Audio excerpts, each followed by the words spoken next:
Hello and welcome back to our channel. Today we're going to be looking at break and continue statements.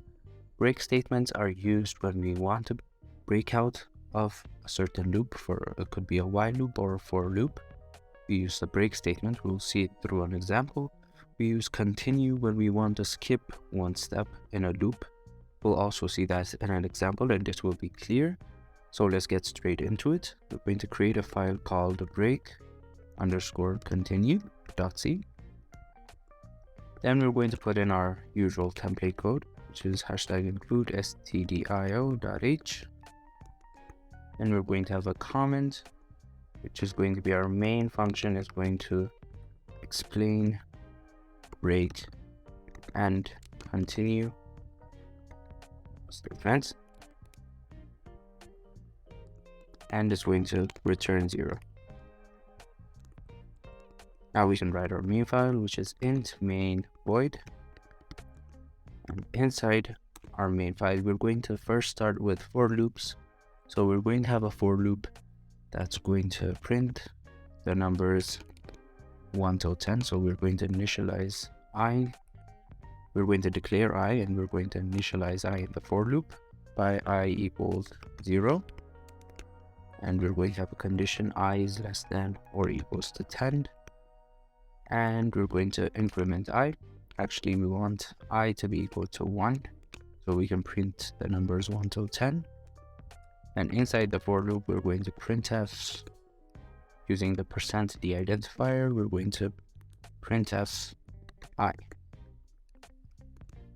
and we're going to finish our for loop, and we're going to return 0. First, we're going to see how the normal for loop functions, then we're going to use the break and continue statements. So we can save the file and use the GCC compiler. We didn't use any output name, so it's going to be ./a.out.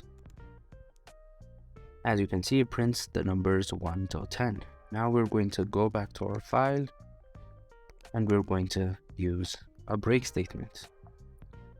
So we're going to say inside our for loop, we're going to use an if statement.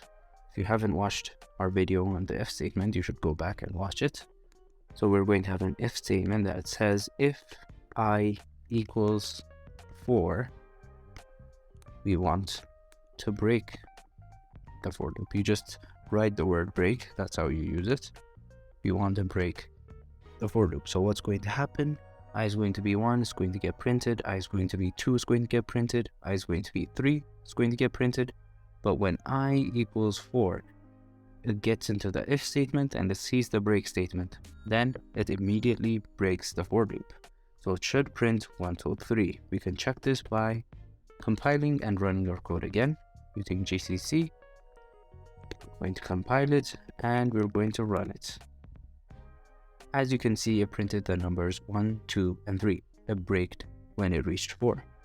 Now let's see what happens using the continue statement. So we're going to go back to our file and we're going to say if I equals 4, continue. That's the same syntax as using the break statement. So what's going to happen now? I is going to be 1, it's going to get printed. I is going to be 2, 3, it's going to get printed. But when I equals 4, it's going to get the continue statement, and what the continue statement is going to do, it's going to tell the for loop to go back to the beginning. So it goes, once it's reached 4, it's going to see the continue statement and it goes back up. Then I becomes 5. So that means it's going to print the numbers 1 till 10 excluding 4, without 4. We can see this by again compiling our function and running it. As you can see, 1 till 10 got printed except 4 since we used the continue statement on 4. We can see this with the while loop, but it's going to be the same, so we're going to only take one example for the while loop. So we're going to have, we can get rid of this for loop.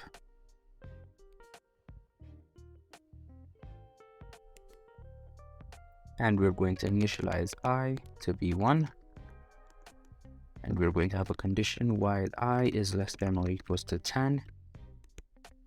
We want to printf using the %d identifier. We want to printf I Oh, and we're going to use the break statement. So we're going to say if I equals, let's say 8, we want a break. And we should not forget that when we're using while loops, we need to increment our counter variable, which is I. So we're going to have I plus plus. Now we can save our file and compile it using GCC. And we're going to run it. As you can see, it printed 1 till 7 because this reached the break statement when I equals 8.